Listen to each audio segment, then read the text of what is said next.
Hey guys, tonight we begin with something a little different. We're not following a single character through their triumphs and failures. We're not unraveling a mystery or explaining a miracle. Tonight, we're doing something quieter. We're living a day. A full, ordinary, unremarkable day in ancient Jerusalem, around the year 30 CE.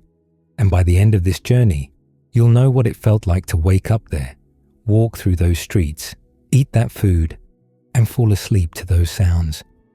So before you get comfortable, take a moment, like the video and subscribe, but only if you genuinely enjoy what I do here. And let me know in the comments where you're tuning in from and what time it is for you. It's always fascinating to see who's joining us from around the world. Now, dim the lights. Maybe turn on a fan for that soft background hum. And let's ease into tonight's journey together. Here's something nobody tells you about the past. It smelled. Not in a romantic lavender and old books way, in a real way. The kind of smell that would make you breathe through your mouth for the first week, until your brain just gave up and accepted it as baseline reality. Jerusalem in the first century wasn't a movie set. It wasn't a painting. It was a functioning city of maybe 60,000 people, all of them sweating, cooking, working, bleeding, and using the bathroom in ways that would horrify a modern sanitation inspector. The streets were narrow. The houses were packed tight.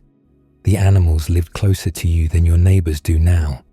And none of it came with central plumbing. But here's the thing. You didn't notice, because this was normal. This was Tuesday. For the next few hours, we're going to walk through a single day in that city. Not a special day, not a festival day, not the day anything important happened, just a day. We're going to wake up when the city wakes up. We're going to eat what they ate. We're going to work, rest, haggle, pray, gossip, and eventually fall asleep to the same sounds they heard every single night. And we're going to do it slowly, because that's how life actually moved. No one was rushing to check their phone. No one was late to a Zoom call. No one had anywhere to be that couldn't wait until they finished the conversation they were already having. Time moved differently. Not slower exactly, just less segmented, less urgent, less commodified into 15-minute blocks. You're going to notice things. The weight of water when you have to carry it. The sound of a city waking up without alarm clocks. The way bread smells when it's baking 3 houses over and you don't have any yourself yet. The politics of a well. The economics of an olive. The very specific anxiety of knowing the Roman soldiers could decide to care about something at any moment. And when they did, it would be your problem. This is not a story. This is a day. And by the end, you'll have lived it. So let's begin where every day begins. In the dark before the sun, when the city is still holding its breath. You don't wake up to an alarm. You wake up to a rooster. Specifically, you wake up to someone else's rooster crowing at a volume that suggests it has taken this responsibility very personally. It's not even your rooster. You don't own a rooster. But the family 3 houses down does. And that rooster has opinions about the coming dawn that it needs to share with the entire neighborhood. Immediately, loudly, with feeling. You lie there in the dark, on your mat, under your wool blanket that smells faintly of sheep because it was recently a sheep. The air is cold, not freezing, but cold enough that leaving the blanket feels like an act of violence against yourself. So you don't. Not yet. You lie there and listen to the city waking up around you, because it's not just the rooster. It never is. There's a donkey somewhere, braying in that uniquely donkey way that sounds less like an animal and more like a wooden gate that desperately needs oil. Someone's goat is bleating. A dog barks. Another dog answers. A third dog has no idea what's happening but doesn't want to be left out of the conversation. And underneath all of that, you hear voices. Human voices. The early risers. The people who don't get to wait for the sun. You hear the shuffle of sandals on stone. The soft murmur of conversation. The scrape of a door opening. Someone coughs. Someone else spits. These are the sounds of people who have been awake long enough to be functional, but not long enough to be happy about it. The bakers are already working. You can't see them, but you know they're awake, because that's how time works when your entire business model depends on having fresh bread ready the moment the city decides it's hungry. Bakers don't get to wake up with everyone else. They wake up in the dark, in the cold, and they start fires in ovens that take an hour to heat properly. And they do this every single day. No weekends, no vacation days, no calling in sick unless you're genuinely worried you might die before sunset, in which case someone else in your family does it. The priests are awake too. Up at the temple, the morning sacrifice is being prepared. The first lamb of the day, the first prayers, the first wisps of smoke rising into the pre-dawn sky. This happens every morning without fail, because the rhythm of the temple is the rhythm of the cosmos itself. Or at least, that's the official line. The actual rhythm is more like the rhythm of any institution that runs on ritual, repetition, and the anxiety that if you stop doing it, someone important will notice.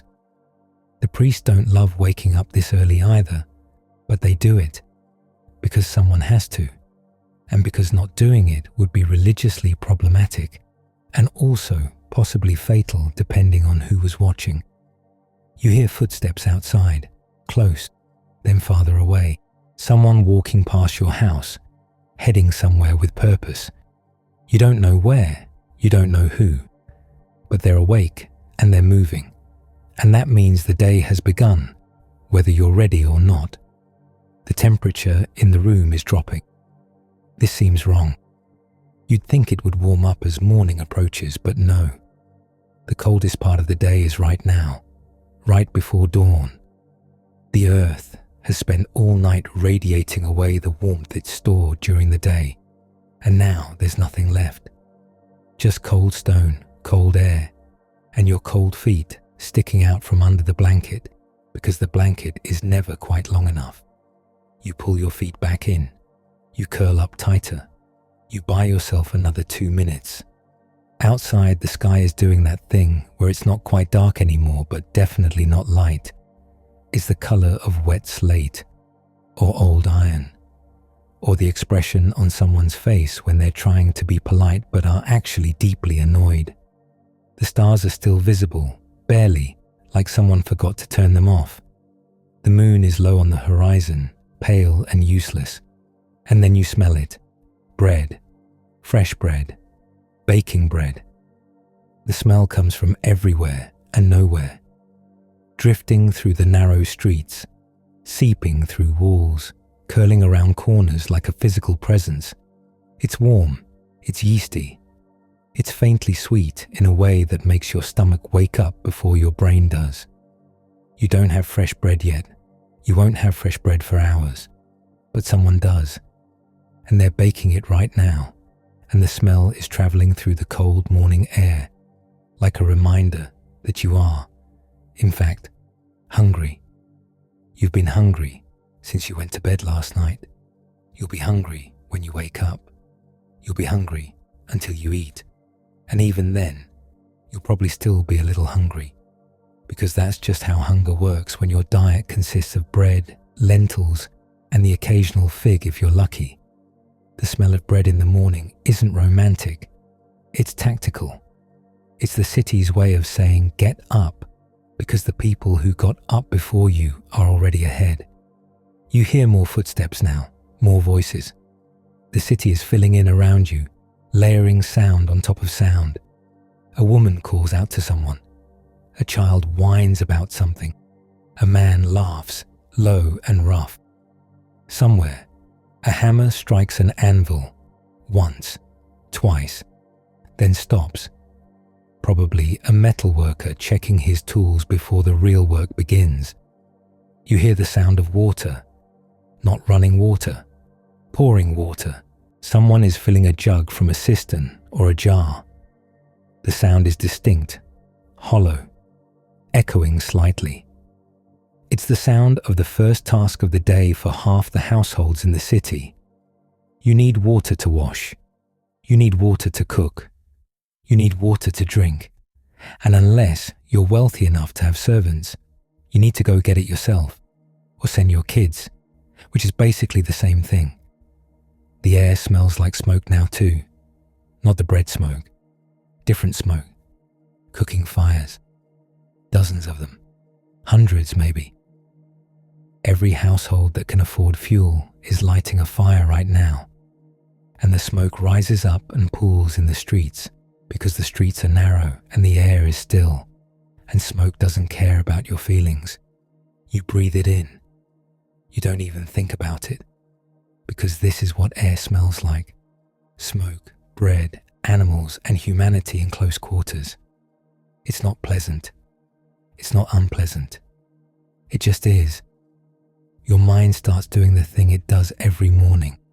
The list, the mental inventory of everything that needs to happen today. If you're a labourer, you're thinking about where the work is, who's hiring, whether you'll get picked, whether the pay will be enough, whether your back will hold out. If you're a craftsman, you're thinking about the commission you're working on, whether the customer will pay on time, whether you have enough materials, whether your hands will cooperate. If you're a merchant, you're thinking about the market. What sold yesterday? What didn't? What you need to restock? Who owes you money? Who you owe money to?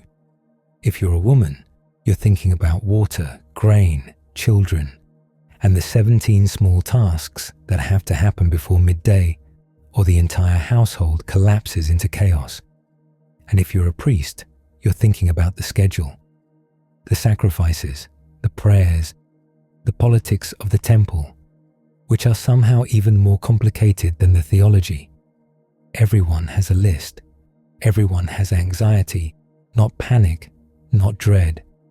Just the low-grade background hum of knowing that today, like every day, you'll have to do things you don't want to do in order to survive until tomorrow, when you'll have to do them again. The room is lighter now. Not bright, but lighter. The kind of light that makes shapes visible, but not distinct. You can see the outline of the doorway, the curve of the water jug in the corner, the dark lump that is your tunic, hanging on a peg. You're going to have to get up. You know this. You've known this since the rooster started. But there's a gap between knowing and doing, and you're still living in that gap. Just a few more minutes. Just until the light is a little stronger. Just until the cold feels a little less personal. Outside, a cart rolls by. Wooden wheels on stone. The sound is rhythmic, grinding. Someone is already transporting something. Goods, materials, probably heading to the market to set up before the crowds arrive. You can hear the driver muttering to the donkey. The donkey does not respond. The donkey has already given its opinion earlier in the form of braying and sees no need to repeat itself. You hear children now, voices high and bright, cutting through the lower adult tones. They sound awake, genuinely awake. Not the fake awake that adults do, where they're moving, but not actually conscious yet. Kids wake up like someone flipped a switch. 1 second they're asleep, the next they're running and yelling and demanding things. You do not have that kind of energy. You have never had that kind of energy. You're not sure you ever will again. The call to prayer rises up from somewhere in the city. Not loud, not dramatic. Just a voice calling the faithful to remember that God exists and has opinions about how you should start your day. Some people will stop what they're doing and pray. Some people will keep working and pray later. Some people will do that thing where they acknowledge the call but don't actually do anything about it, which is a very human compromise between piety and practicality. You shift on your mat. Your hip hurts. It always hurts in the morning. The mat is thin. The floor is stone. Your body is not designed for this, but your body doesn't get a vote. This is what sleeping looks like. This is what everyone does, and complaining about it would be like complaining about the weather. Pointless, endless, ignored. The smell of bread is stronger now. You can almost taste it. Your mouth waters. Your stomach tightens.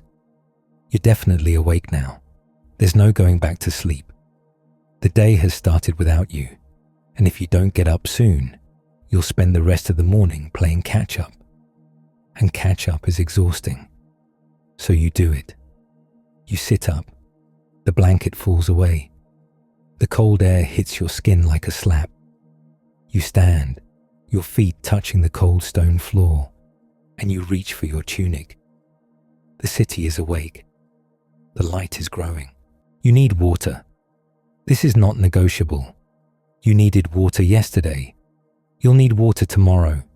You need water right now for washing, for cooking, for drinking, for existing as a biological entity in a climate that actively dehydrates you. And water doesn't come to you. You go to water. The jar sits in the corner where you left it last night. Clay. Smooth on the outside from years of hands gripping it. Rough on the inside because no one cares what the inside looks like. It's large. Not enormous. Not the massive storage jars that live in wealthy households. Just large enough to hold a day's worth of water for a small family if everyone's careful. It's empty now. You can tell by the way it sits. Empty jars sit differently than full jars. Lighter, less settled, like they know they're not doing their job. You pick it up. It weighs almost nothing. This is misleading. This jar is about to become your least favorite object for the next 20 minutes. You hoist it onto your shoulder, not your hip, not your head, your shoulder. This is the carrying position that distributes weight in a way that your body has learned to tolerate. Not love, never love, but tolerate. The morning air hits you as you step outside. Cold, sharp, the kind of cold that makes you reconsider every choice that led to this moment. You're not alone. You're never alone. Other people are already moving through the streets. Other women, mostly. Some men. Some children who are old enough to be trusted with water, but not old enough to complain effectively about being woken up to fetch it. Everyone has jars. Everyone is heading in the same direction. This is the morning pilgrimage, the daily ritual that predates memory. The cistern is 3 streets away, not far, not close, just far enough that you're aware of the distance. You walk.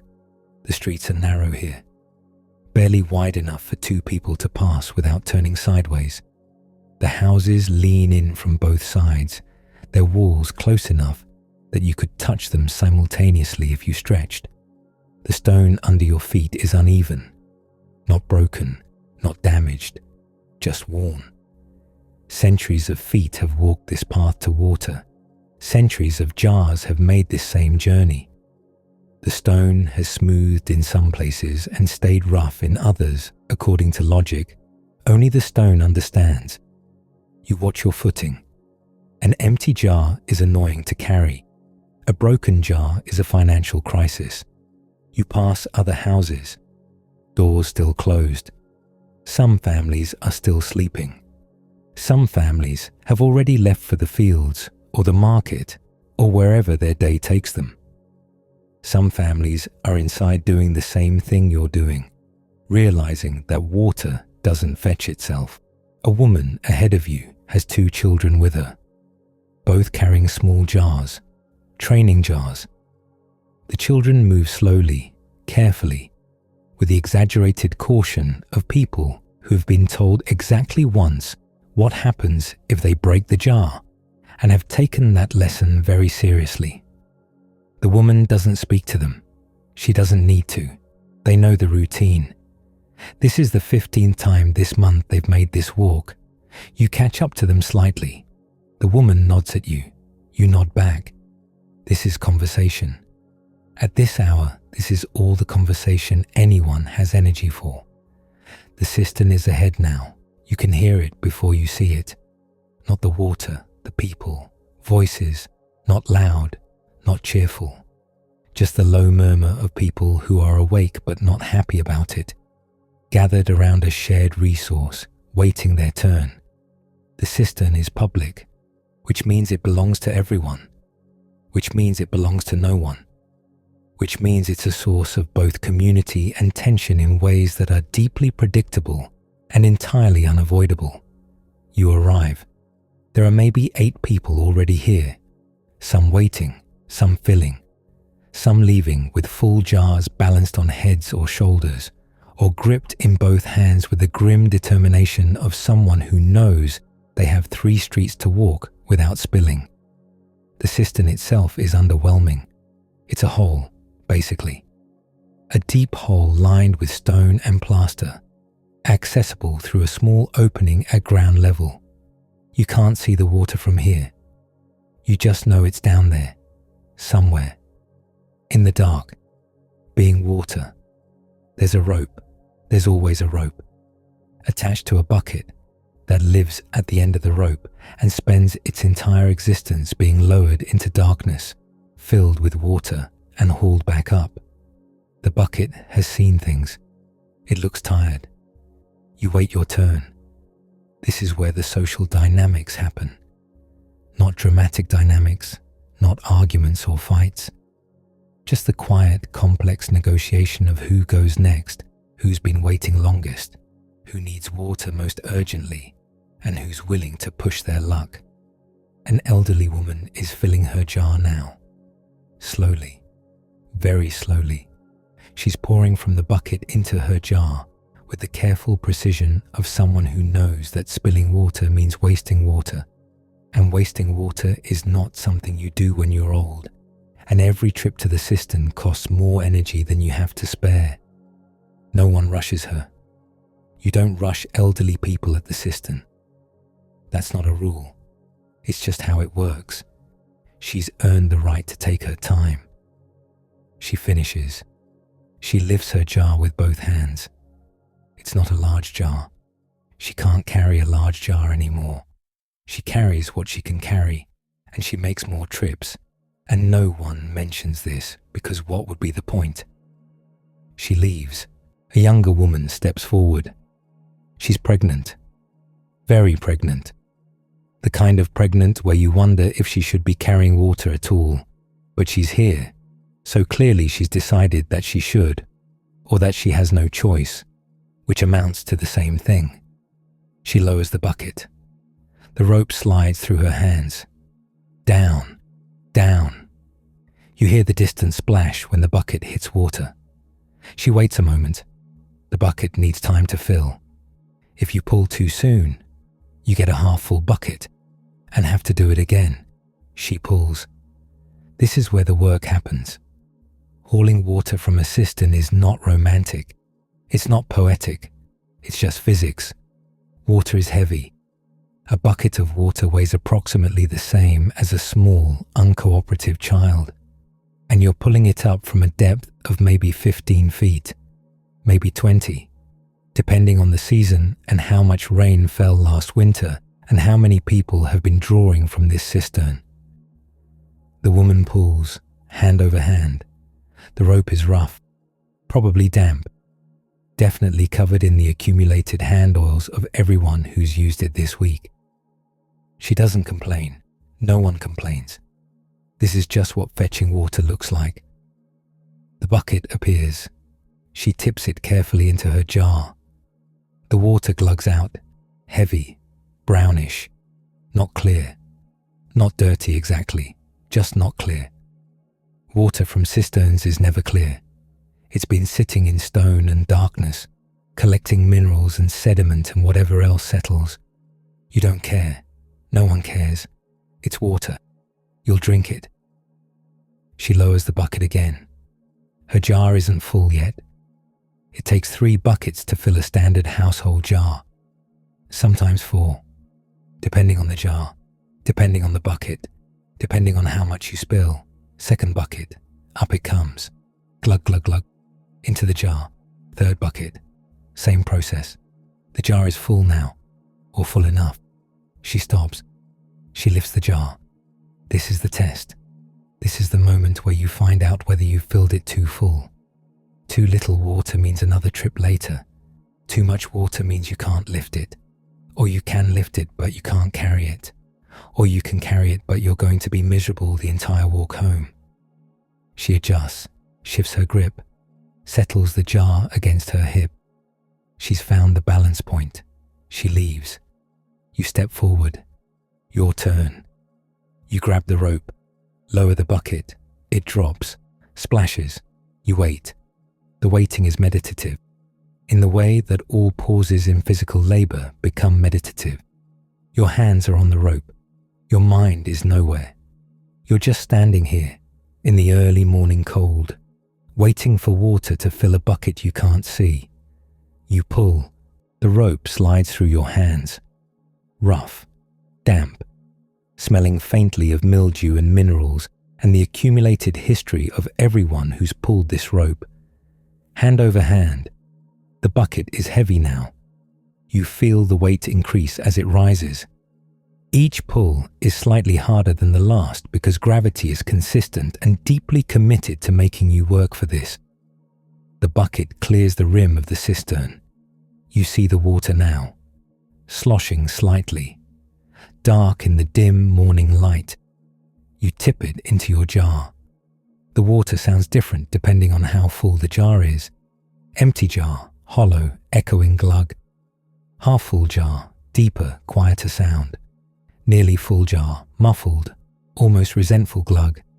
You lower the bucket again, pull again, pour again. Third bucket. Your jar is full enough. You test the weight, lifting it slightly, feeling the resistance. It's heavy. It's always heavy, but it's manageable. Probably. You hoist it onto your shoulder. The weight settles. Your shoulder accepts this burden with the resignation of a body part that has done this 1,000 times and will do it 1,000 more. You turn to leave. Behind you, someone else steps forward. The rope drops. The bucket splashes. The cycle continues. The walk home is different from the walk here. Your jar was empty before. Now it's full. This changes everything. The weight presses down on your shoulder, constant, insistent, a physical presence that demands attention. You walk carefully, slower than before, each step measured. You're hyper-aware of balance now. The stone street that you walked without thinking is now an obstacle course. Every uneven patch is a threat. Every slight incline is a challenge. The jar sloshes with each step, not much, just enough that you feel the liquid weight shifting, adjusting, testing your grip. You pass the woman with the 2 children. She's moving slowly too. The children are ahead of her, walking with exaggerated care, staring at their small jars like the water might escape if they look away. One child's jar sloshes. Water spills over the rim, just a little. The child freezes, looks at the spilled water on the ground, looks at their mother. The mother says nothing, just gestures. Keep walking. The child keeps walking. The water is gone. There's no retrieving spilled water. You just accept it and move on. Your shoulder is complaining now, not loudly, not dramatically, just a dull, persistent ache that starts where the jar rim digs into your shoulder and radiates downward. You adjust, shift the jar slightly. This helps. For about 30 seconds. Then a different part of your shoulder starts complaining. You shift again. This is the dance, the constant micro adjustments, trying to distribute the weight in ways that your body finds least objectionable. You're halfway home now. A man passes you, going the opposite direction, toward the cistern. His jar is empty. He walks quickly. You do not walk quickly. You cannot walk quickly. You are carrying water. Quick is not an option. You think about the fact that you'll need to do this again, tomorrow, and the day after, and the day after that. Water doesn't accumulate. Water gets used, and when it's gone, you fetch more. This is your relationship with water. Not abundant, not scarce, just constantly requiring attention. Your street is ahead now, almost there. Your shoulder has moved past complaining into a state of resigned suffering. It's doing its job. It's not happy, but it's doing it. Your house. Finally, you step inside.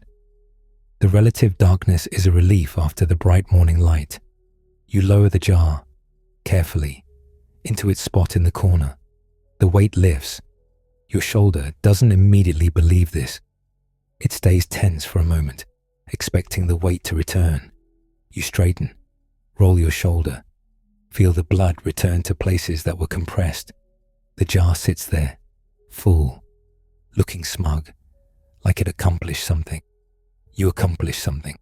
The jar just got carried.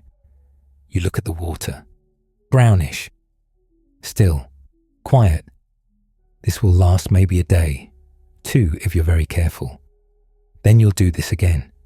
You sit for a moment, just a moment, catching your breath, letting your shoulder remember what it feels like to not carry water. Outside you hear footsteps, someone else returning from the cistern, someone else carrying water, someone else making the same walk you just made. This is the rhythm. This is the pattern. This is what water costs. Not money, time, energy, shoulder pain. But you have water now, clean enough, wet enough, sufficient enough. And that's the victory. Small, unremarkable, essential. The day can continue now because you have water. And tomorrow, when the jar is empty again, you'll walk those 3 streets. You'll wait your turn. You'll pull that rope. You'll carry that weight. Because water doesn't fetch itself. It never has. And you, like everyone else in this city, like everyone who came before and everyone who will come after, have accepted this as the price of staying alive. The jar sits in the corner, full, for now, and for now that's enough. And somewhere not far from here, the market is about to open. You're going to need to be there. The market doesn't open, it erupts, like something that's been holding its breath all night and finally gets permission to exhale at maximum volume. One moment, the streets are relatively calm, people moving with purpose toward various destinations. The next moment, the entire commercial heart of the city explodes into noise, color, motion, and negotiation. There's no official start time, no bell, no announcement. The market opens when enough sellers arrive that it becomes critical mass, and suddenly everyone is yelling at once. The market doesn't care if you're ready. It never does. You're here because you need things. Everyone needs things. That's how markets work. You need grain, oil, maybe vegetables if you can afford them. Definitely bread if the smell from earlier convinced you that homemade isn't happening today. And you need to buy these things before the good stuff is gone, and you're left with whatever's been sitting in the sun for 3 hours, looking sadder by the minute. The market sprawls across several connected streets and open squares in the lower city. This is not accidental. Markets don't just happen. They have geography, they have politics, they have rules about who sells where and why, and those rules are enforced by a combination of tradition, city officials who may or may not show up, and vendors who will absolutely fight you if you try to set up in their spot. The food vendors are closest to the main entrance. This is prime real estate. Everyone needs food. Everyone. Rich, poor, local, traveller, priest, prostitute, Roman soldier trying to figure out what these people eat. Food is non-negotiable, which means foot traffic is guaranteed, which means this is where you want to be if you're selling anything edible. The grain sellers are here, the bread sellers, the vegetable sellers, the fruit sellers when fruit is in season, which right now it's not, so their spots are taken by people selling dried figs and dates that look like they've survived something traumatic and refuse to discuss it. Behind them, deeper into the market, you find the cloth merchants. Fabric, thread, wool, linen. Some of it dyed, most of it not, because dye is expensive and most people don't have expensive money. The cloth section smells like lanolin and dust and occasionally urine, because some fabrics are treated with urine during processing, and no one has figured out a better option that doesn't cost 3 times as much. You try not to think about it. Everyone tries not to think about it. Past the cloth merchants are the potters, jars, bowls, cups, oil lamps, storage vessels, cooking pots, all ceramic, all breakable, all essential, and all sitting there looking fragile and vaguely nervous about their purpose. These pots know they're temporary. They know that one clumsy moment, one dropped load, one angry spouse, and they're shards. You don't have plastic storage containers. You don't have Tupperware. You have clay pots that live in constant existential dread. And when they break, you buy new ones, and the potters stay employed, which is great for the potters. Less great for the pots. The metal workers are off to one side. They make noise. A lot of noise. Hammering, grinding, the hiss of hot metal hitting water. They're not popular neighbors, but they're necessary. Someone needs to make knives. Someone needs to repair plows. Someone needs to forge the iron brackets that hold together the wooden cart that's currently blocking half the street, because the driver thought this was a good place to stop. It was not a good place to stop. Everyone is yelling at him. He's ignoring them. This is street theatre, and it happens 6 times a day. The livestock section is as far from the food vendors as physically possible. This is also not accidental. Animals smell. They're loud. They kick. They bite. They defecate with enthusiasm and without warning. No one wants to buy bread next to a goat pen. So the goats, sheep, chickens, and occasional donkey are relegated to the far end of the market where their presence is tolerated but not celebrated. You can hear them from here though. Bleating, clucking. The indignant honk of a goose that did not agree to be here. The layout makes sense once you understand the economics. High traffic, high value items go near the entrance. Specialized goods go deeper in. Anything loud or smelly goes to the edges.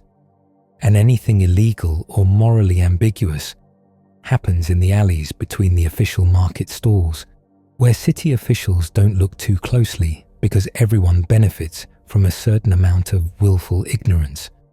You push into the crowd, and it is a crowd. Bodies everywhere, shoulders brushing, elbows jostling.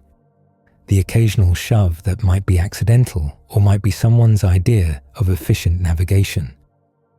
The crowd moves like a liquid, flowing around obstacles, pooling in certain areas, surging forward when a seller announces fresh stock. The noise is layered. Voices on top of voices on top of voices. Sellers shouting their wares, buyers shouting counter-offers, children shouting because they're children, and shouting is free entertainment. Someone's arguing about a price. Someone else is arguing about quality. A third person is just arguing, apparently on principle. And underneath it all, the baseline hum of hundreds of people talking at once. You can't distinguish individual words. It's just sound. A wall of sound that you push through like a physical substance. The smells hit you in waves. Bread, olive oil, sweat, animals, dust, smoke from cooking fires. The sharp tang of metal being worked. the earthy smell of fresh vegetables, the less fresh smell of vegetables that should have sold yesterday. Spices, if you're near a spice merchant, which you're not yet, but you can catch hints of cumin and coriander drifting from somewhere deeper in the market. And over everything, the smell of people. Lots of people, in close quarters, who bathed recently if they're wealthy and didn't if they're not. You navigate toward the grain cellar. Grain is the foundation of your diet. Bread is made from grain. Porridge is made from grain.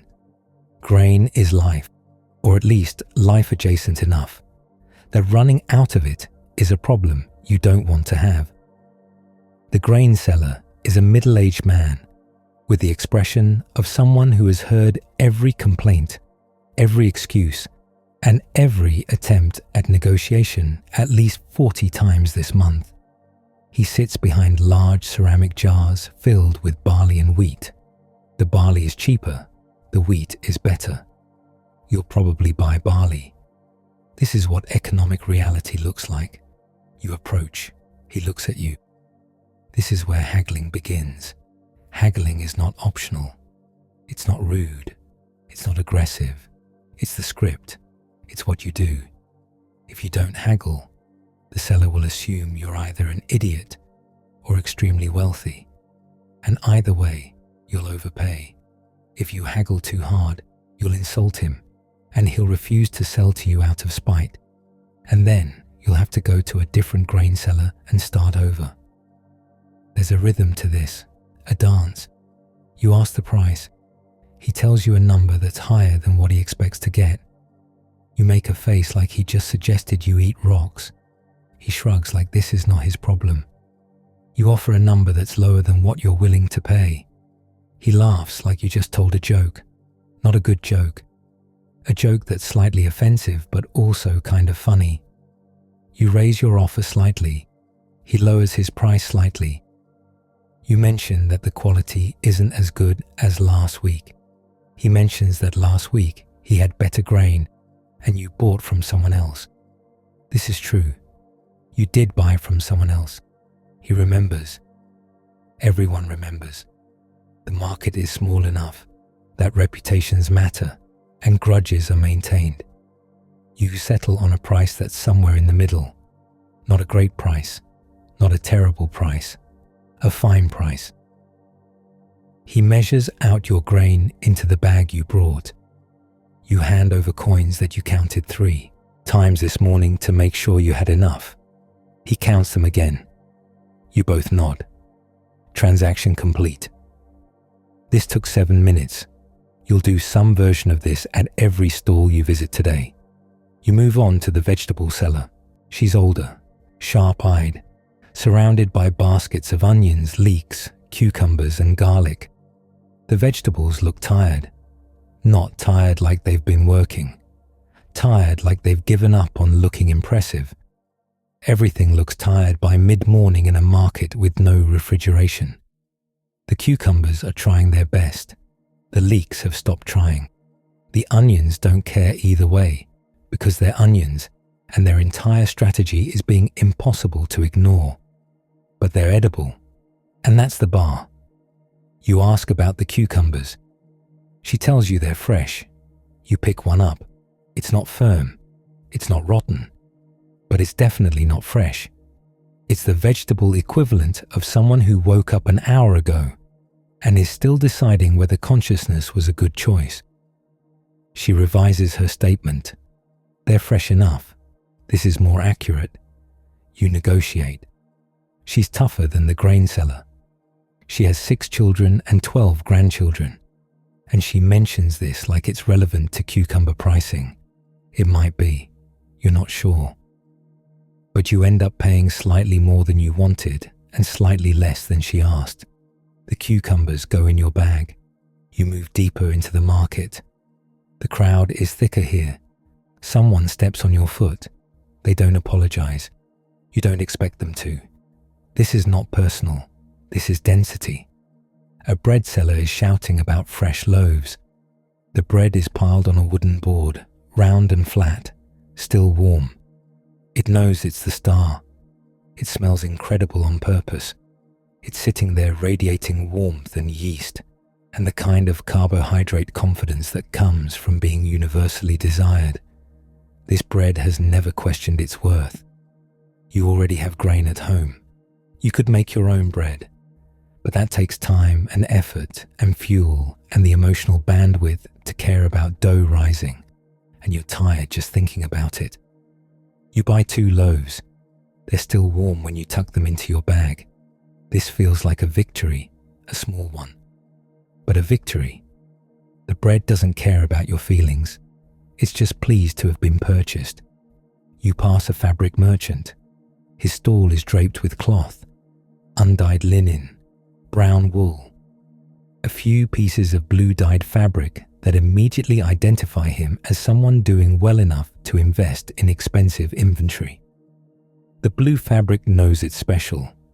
It's positioned at eye level. It catches the light. It's the textile equivalent of someone who showed up to a party, knowing they're the most interesting person in the room. Blue dye comes from a specific shellfish. It's labor-intensive to produce. It's costly. It requires more tiny shellfish than anyone wants to think about. And it's beautiful. You don't need fabric today, but you stop anyway, because the blue is striking, and also because the blue knows you're looking and is quietly smug about it. The merchant notices you noticing. He starts his pitch. You shake your head. Not today, he nods. But now he knows you're interested. Next time you come through, he'll remember. He'll call out to you. This is how market relationships work. Past the fabric, you find yourself in the tool section. Men dominate this area, not because women don't buy tools, but because tools are associated with labor, and labor is associated with masculinity, and gender roles are medieval and exhausting, but also extremely specific. There are knives, sickles, hammers, chisels, nails if you can afford iron nails, which most people can't, so wooden pegs it is. There are rope sellers, leather workers selling straps and bindings, a man repairing sandals on the spot for a fee. Everything is used, or looks used, or is pretending to be used because new is suspicious and possibly cursed.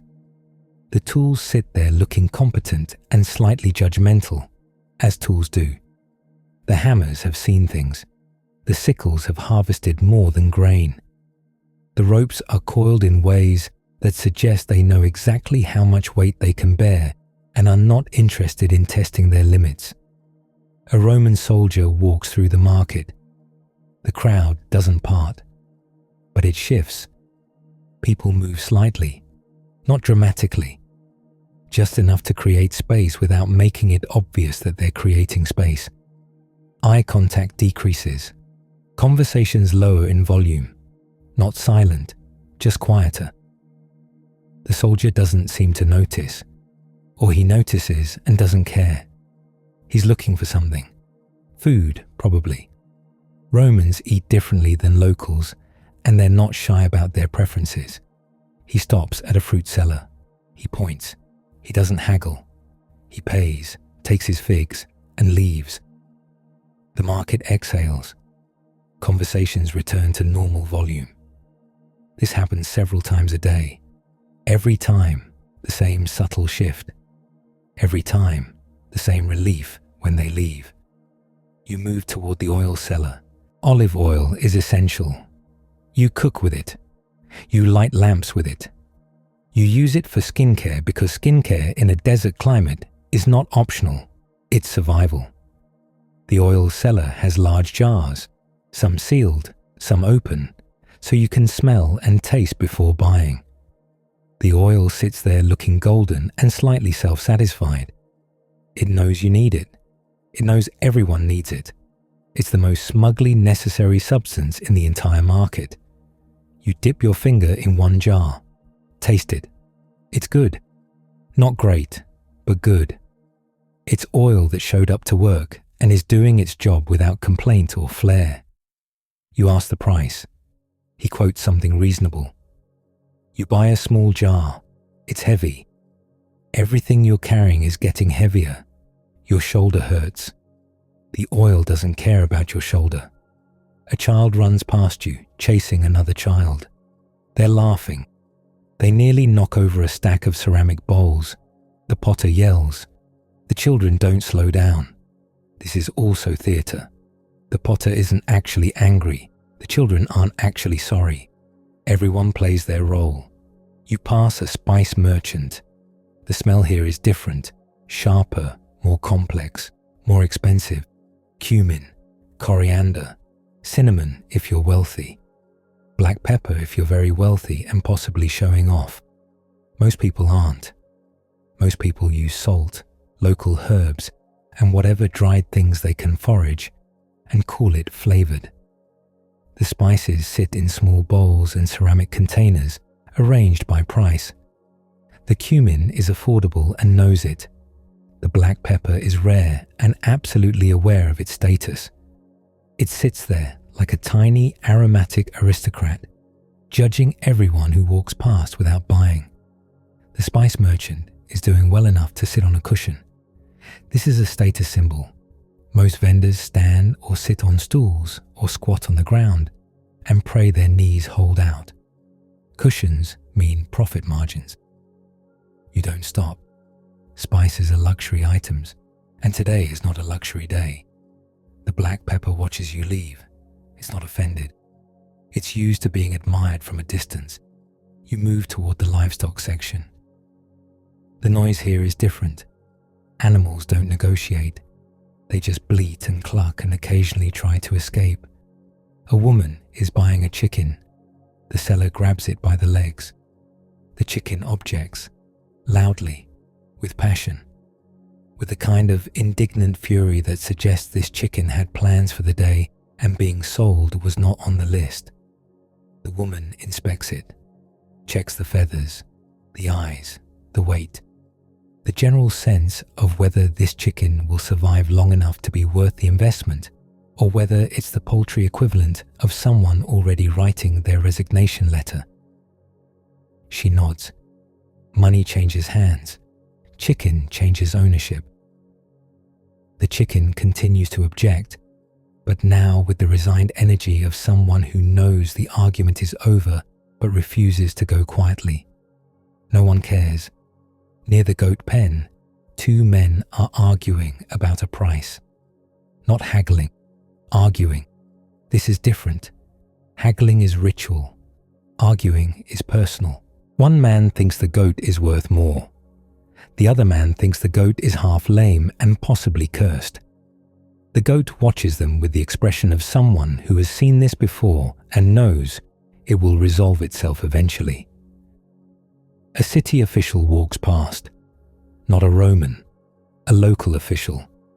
Someone responsible for keeping the market orderly, which is a losing battle, but also a paying job. He doesn't intervene in the goat argument. He just makes a mental note.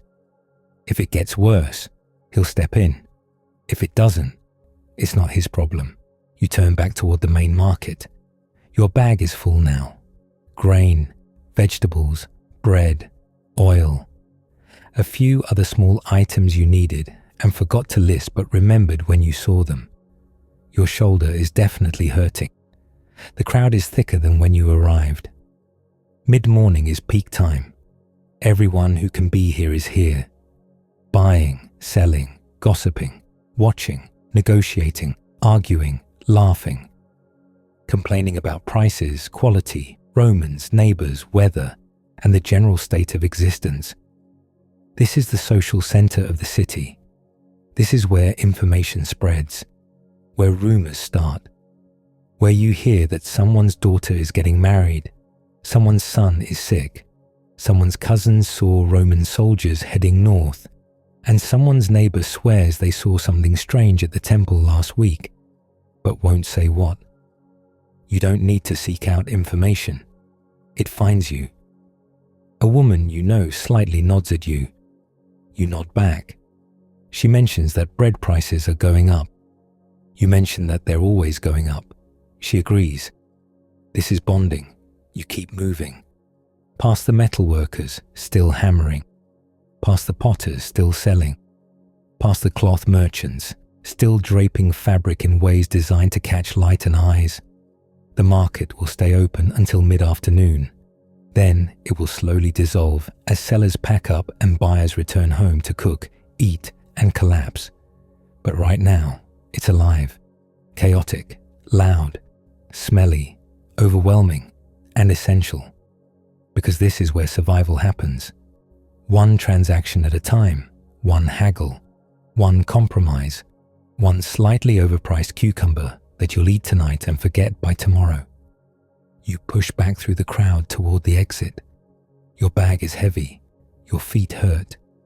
You smell like market, a combination of sweat, dust, oil, and proximity to too many people and their animals, their goods, their ambitions, and their very reasonable frustration with the price of cucumbers.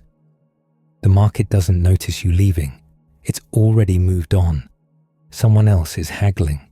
Someone else is buying. Someone else is discovering that the vegetables look tired and the bread smells incredible, and the olive oil knows exactly how essential it is. And you'll be back in 3 days, maybe 4, because the market is not optional. It's the only system available. And it works. Not well, not efficiently, not comfortably, but it works. The market doesn't need to be comfortable. It just needs to be there. And for now, that's enough. By midday, the sun has stopped being polite. It's no longer offering gentle warmth. It's asserting dominance. The air shimmers. The stone streets radiate heat back upward like they're trying to return it to sender. The shade is no longer a suggestion. It's a requirement. Anyone who can stop working does. Anyone who can't keeps moving but slower, with the energy of someone negotiating with their own body about whether consciousness is still necessary. You're not working in the fields today. That's someone else's problem. Someone else is bent over pulling weeds, hauling water to crops that look increasingly resentful about being expected to grow in this climate. Someone else is dealing with the fact that agriculture in a semi-arid region is less farming and more an ongoing argument with geology. You're in the city. Your work is different, not easier, just different. If you're a laborer, you've been awake since before dawn, and you're already exhausted. You were hired this morning, maybe, if you were lucky, if you got to the city gate early enough, if the landowner or builder or merchant needed bodies, and yours looked functional enough to be worth a few coins. If you weren't hired, you're sitting in the shade somewhere, trying not to think about the fact that no work means no pay, and no pay means your family eats less tonight, or nothing.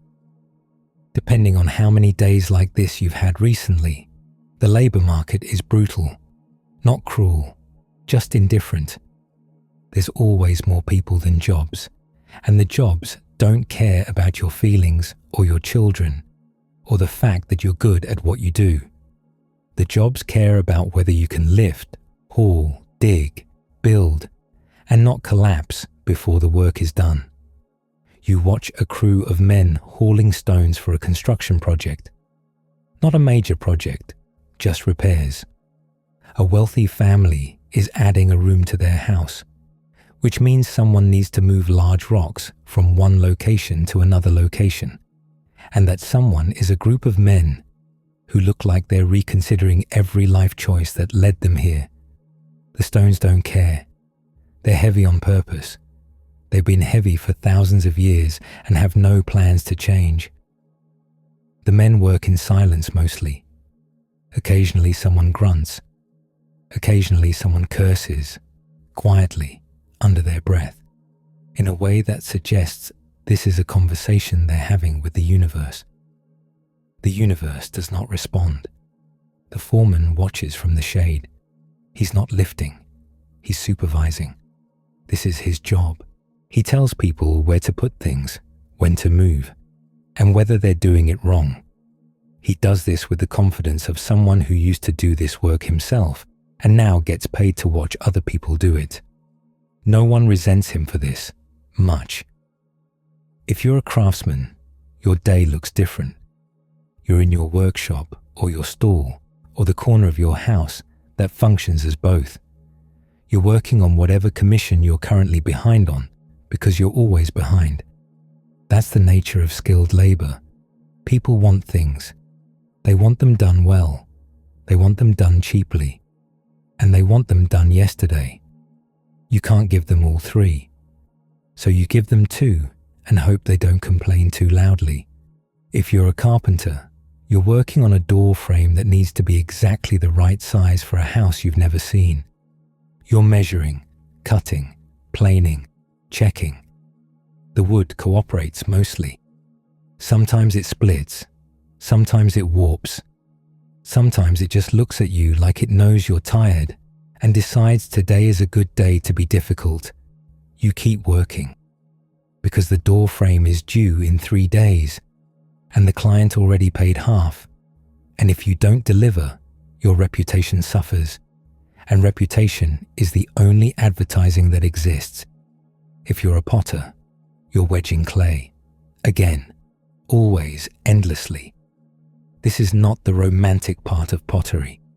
This is not the part where you sit at a wheel and create something beautiful while soft music plays and your hands move like you're conducting a symphony. This is the part where you're standing at a workbench, pushing clay into itself over and over, and your shoulders are screaming, and your back is a single continuous note of complaint, and the clay just sits there being dense and uncooperative. The clay is a lump, a large lump, maybe 20 pounds. You bought it from the clay merchant yesterday, raw clay from the riverbank, already mixed but not yet ready. Clay is never ready when you get it. Clay needs convincing. You place it on the wedging stone. The stone is smooth, worn. It's been here longer than you have. It's absorbed so much clay dust that it's become slightly clay-colored itself. The stone knows its job. You place your hands on the clay, both hands, palms down. This is the starting position. You push. The clay resists. Clay always resists. Clay is not enthusiastic about being worked. Clay would prefer to sit there being clay-shaped. But clay doesn't get a vote. You push down and forward. The clay compresses, slightly. You fold it over itself. Push again. This is wedging. This is the process of working all the air bubbles out of the clay. Air bubbles are the enemy. Air bubbles are invisible, hiding inside the clay like tiny structural saboteurs. You can't see them. You can't feel them. But they're there, waiting, plotting. And when the pot goes into the kiln and the temperature rises and the clay turns into ceramic, those air bubbles expand and they explode and your pot becomes shrapnel and you've wasted clay, time, fuel and the customer's patience. So you wedge, push, fold, rotate, push, fold, rotate. The rhythm is meditative, not relaxing. Meditative in the way that all repetitive physical labor becomes meditative when your brain gives up trying to be entertained and just accepts the pattern. Your hands know this rhythm. They've done this 1,000 times. They could do this in their sleep. They're not happy about it, but they could. The clay starts to change. Not dramatically, just slightly. It's warming up from your hands. Getting more pliable, less resistant. It's not cooperating yet, but it's stopped actively fighting. This is progress. You check for air bubbles. This is done by feel, by listening, by the way the clay sounds when you push it. Good clay makes a soft, dense sound. Clay with air bubbles makes a slightly hollow sound. Tiny, almost imperceptible. But you've trained your ears. You hear everything. You hear a bubble, small one. You fold that section over itself again. Push harder. Force the air out. The bubble is gone. Probably. You check again. It sounds dense now. Good. You keep wedging. Your shoulders are complaining. They started complaining 10 minutes ago. They're not getting louder, just more insistent. A steady baseline of discomfort that you've learned to ignore the way you ignore street noise or your neighbor's rooster. Your back joins the complaint. Lower back, right where your spine meets your hips. This is the standing and leaning forward pain. The craftsman's curse. You straighten up, just for a moment. Arch your back. Something pops. This is either helpful or a warning. You're not sure which. You return to wedging. The clay is better now, smoother, more consistent. The air bubbles are gone, or you've convinced yourself they're gone, which is functionally the same thing when you're this tired. You test it one more time. Cut through it with a wire. This is the final check. You stretch a wire between your hands. Thin metal wire, taut. You pull it through the clay in one smooth motion. The clay separates. You examine the cross-section, looking for holes, looking for inconsistencies, looking for that telltale pocket that means an air bubble is still hiding in there like a tiny terrorist. The cross-section is smooth, dense, uniform. Good. You press the two halves back together. Give it one more fold, one more push. The clay is ready. This took 30 minutes. 30 minutes of pushing, folding, checking, listening, hoping that you got all the air out, because if you didn't, you won't know until the kiln reveals your failure in the form of an exploded pot. You set the wedged clay aside. You'll use it later or tomorrow. Wedged clay keeps for a day if you cover it with a damp cloth. You have 6 more lumps to wedge. 6 more sessions of pushing and folding and checking. This is your afternoon. You're not making pots yet. You're preparing to make pots. Preparation is most of the work. The actual throwing on the wheel is the fun part. The fun part takes 20 minutes. The preparation takes hours. No one sees the preparation. No one pays for the preparation. But without the preparation, the pots explode. You move to the next lump. Place it on the stone, hands down. Push. The second lump is harder than the first. Some clay is just like that. Disagreeable. This clay has opinions about being worked, and those opinions are negative. You push harder. Your shoulders make their position clear. You ignore them. Push. Fold. Rotate. The rhythm continues. Your mind wanders while your hands work. This is when you think about the commission, the order that's due in 4 days, 20 storage jars, medium size, straight sides, narrow necks, handles. 20 jars is a lot of jars. You've made 12. You need 8 more. The math is not in your favor. Each jar takes about 2 hours start to finish, wedging the clay, throwing on the wheel, shaping, smoothing, attaching handles, letting it dry enough to trim, trimming, letting it dry completely, loading the kiln, firing, unloading. That's if nothing goes wrong. Things always go wrong. A jar cracks during drying. The handle attaches poorly and falls off. The kiln fires unevenly, and 3 jars come out with heat spots that make them structurally questionable. You always lose some. That's factored in, but it's still stressful. The customer is paying half up front and half on delivery. You've already spent the first half. On clay, on fuel, on the food your family ate last week. If you don't deliver all 20 jars, you lose money. If you deliver late, you lose reputation. If you lose reputation, you lose future commissions. This is the economics of skilled labor. You're good at what you do. You're fast. You're reliable. But you're always one disaster away from financial trouble. The clay doesn't care about your stress. It just needs to be wedged. You push, fold, rotate, check for air bubbles. Listen. The clay sounds dense. Good. You cut it with the wire. Check the cross-section. Smooth. This one's ready. 4 more to go. You look at the remaining lumps of clay. They sit there, waiting, patient, indifferent to your timeline. Clay has all the time in the world. You have 4 days. You start the 3rd lump. This one is better, more cooperative. This clay has accepted its fate and is working with you instead of against you. You appreciate this clay, not out loud. You don't talk to clay. That would be weird. But internally, you appreciate it. Your hands move faster now. The rhythm is smooth. Push, fold, rotate, push, fold, rotate. Your body has found the groove.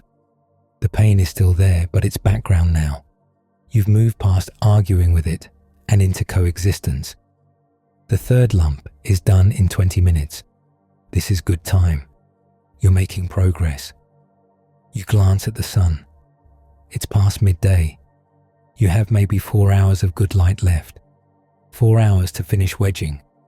Then you can start throwing. Throwing is faster than wedging. Throwing is where the pot actually appears. You center the clay on the wheel. You spin the wheel with your foot. Your hands guide the clay upward. The walls form. The shape emerges. It's almost magical. Almost. If you ignore the fact that your hands are cramping and your foot is tired from pumping the wheel, and the clay sometimes decides to wobble off center and the whole thing collapses and you have to start over.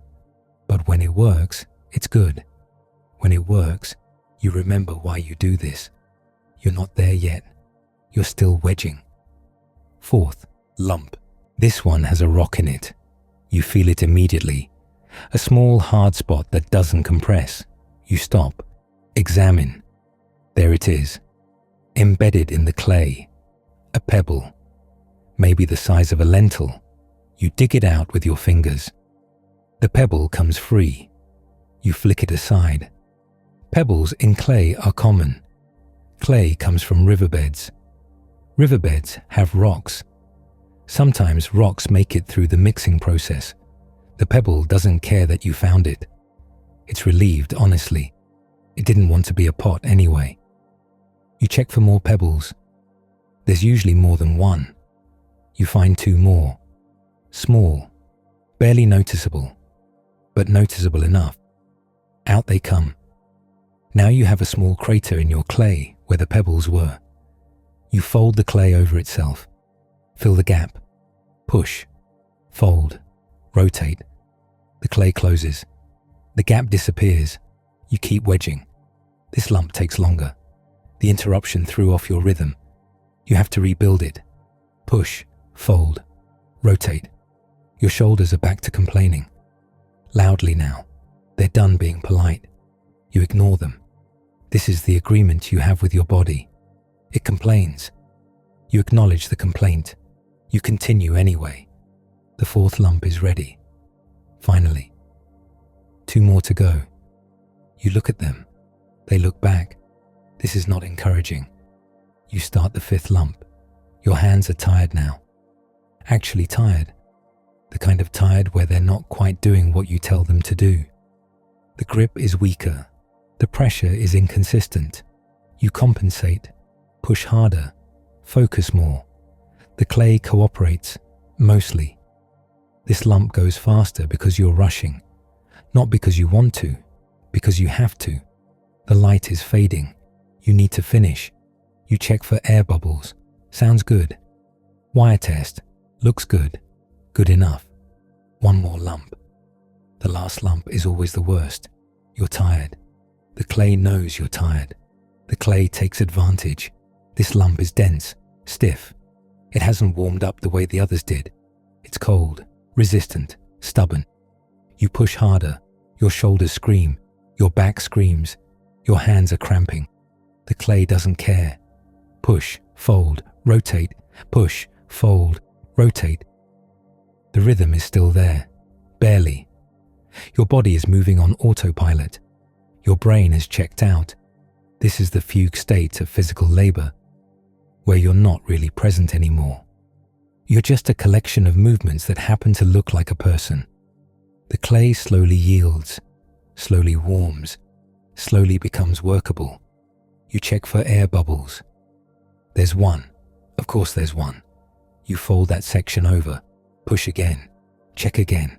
It's gone. Wire test. The cross-section is smooth, done. All 6 lumps are wedged. You step back from the workbench. Your body doesn't know what to do with the sudden absence of resistance. You sway slightly. You're done with wedging. For today. Tomorrow you'll do it again. Because the commission requires more clay. Because customers require pots. Because pots require clay. Because clay requires wedging.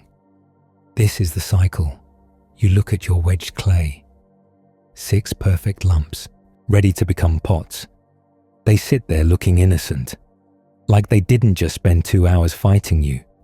You cover them with damp cloths. The cloths keep them from drying out. Tomorrow they'll still be workable. You wash your hands. Clay dust, clay residue, clay under your fingernails that will take 3 washings to remove and will be back in 10 minutes once you start working again. You dry your hands. Look at them. They're clay stained, cracked. The skin is dry from constant contact with moisture and dust. These are potter's hands. They'll never look clean. Not really. But they work. They're strong. They know their job. And tomorrow, they'll do it again. The wheel is waiting. The kiln is waiting. The customer is waiting. But not today. Today, the wedging is done. And that's enough. If you're a woman, your work is different again. Not lighter, not easier, just different. And unpaid. You've been working since before the rooster started its morning performance. You fetched water, you ground grain, you baked bread or bought bread or negotiated with someone about bread. You've dealt with children who needed feeding, clothing, supervising, and preventing from doing whatever dangerous thing they were planning. And now, at midday, you're preparing the midday meal, which is not a large meal. It's not a feast. It's fuel, bread, olives, maybe cheese if you have it, maybe vegetables if you bought them this morning, maybe lentils if you soaked them yesterday, maybe nothing if this is a tight week and you're stretching everything as far as it will go. You work in the courtyard if you have one, or in the single main room of your house if you don't. The fire is small, just enough to heat things, not enough to make the heat worse than it already is. The smoke rises and pools under the ceiling before eventually finding its way out through the door or the window or the cracks in the walls. You don't think about the smoke. Your lungs think about the smoke. You ignore your lungs. The food is simple. It has to be. You don't have refrigeration. You don't have a pantry full of options. You have what you bought today, what you preserved last season, and what you can make from grain, oil, and hope. The bread is the center, always. Bread is the foundation of every meal. It's the plate, the utensil, and the main course. You tear off pieces. You dip them in olive oil. You use them to scoop up lentils or olives or whatever else is available. The bread does its job without complaint. It knows its role. It's been doing this role for thousands of years. The olives are salty, oily, and slightly bitter. They're preserved in brine, which means they last, which means they're available, which means they're on the table. You don't love them. You don't hate them. You eat them because they're there, and because olive trees grow here, and you'd be a fool not to use what grows. If you have cheese, it's soft. Probably goat cheese, because goats are cheaper and easier than cows. The cheese is tangy. It's fresh, or it was fresh 2 days ago, which is close enough. It's wrapped in cloth to keep the flies off. The flies are not deterred. The flies are never deterred. They're tiny, persistent, and completely unbothered by your feelings about their presence. They land on the food.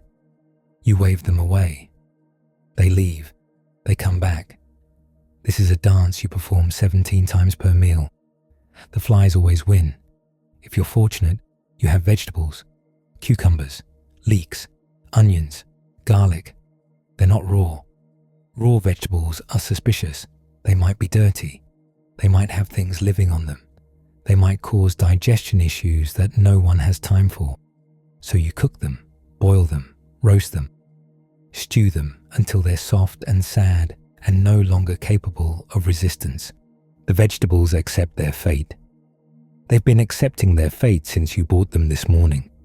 If you're less fortunate, you have lentils, just lentils, boiled in water with salt, and maybe a little oil if you're feeling extravagant. They're brown, they're soft, they taste like dense protein-rich resignation. You eat them because they're cheap, filling, and they keep you alive. The lentils don't ask to be loved, they just ask to be eaten. You sit, you eat. If you're eating with family, you eat together. There's no formal table setting, no assigned seats. You sit on the floor or on low stools, and you eat from a shared dish, tearing bread and dipping and chewing and swallowing and not talking much, because talking takes energy, and energy is in short supply. The meal takes maybe 15 minutes, 20 if you're taking your time. Then it's done. You're not full, you're just less hungry. That's the goal. Outside, the heat continues its campaign. The sun is directly overhead now, which means there's no shade anywhere unless you're standing directly under something. The streets are mostly empty. Anyone with sense is inside. Anyone without sense is moving slowly and regretting it. The heat is not dry. People think desert heat is dry. It's not. Not here. Not in a city full of people, animals, cooking fires, and stone that holds moisture like a grudge. The air is thick. It sits on your skin. You sweat, and the sweat doesn't evaporate fast enough, so you just stay damp and sticky and uncomfortable. You drink water, a lot of water. Water is the currency of survival. You fetched it this morning from the cistern or the well or the public fountain if you don't have private access. You carried it in a large ceramic jar that weighs nothing when empty and approximately 1,000 pounds when full. You didn't carry it alone if you could avoid it, because water is heavy. Water doesn't care that you need it. It just sits there being dense and essential and completely indifferent to your shoulder pain. The jar sits in the coolest corner of the house. You dip a cup in. Drink. The water is not cold. It's not even cool. It's room temperature, and room temperature is hot, but it's wet, and that's what matters. You drink. You feel slightly better. Slightly. You rest. Not because you want to, because your body is staging a quiet rebellion and insisting. You sit in the shade. You lean against the wall.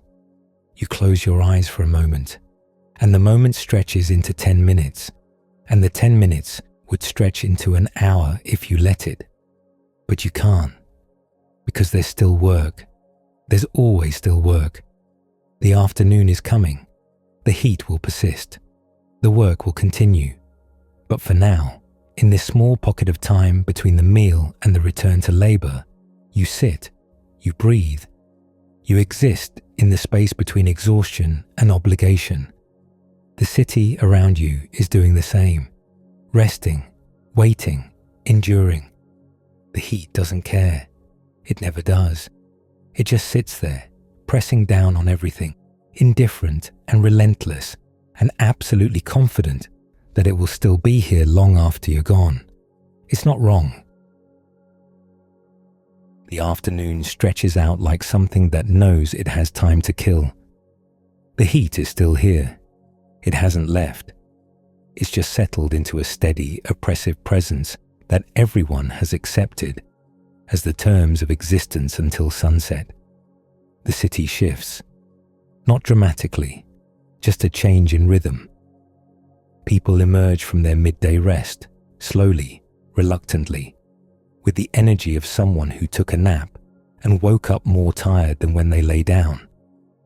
but emergence happens anyway, because work doesn't pause just because you're exhausted, and the day has expectations. The temple is always working. It never stops. Morning, noon, afternoon, evening, night.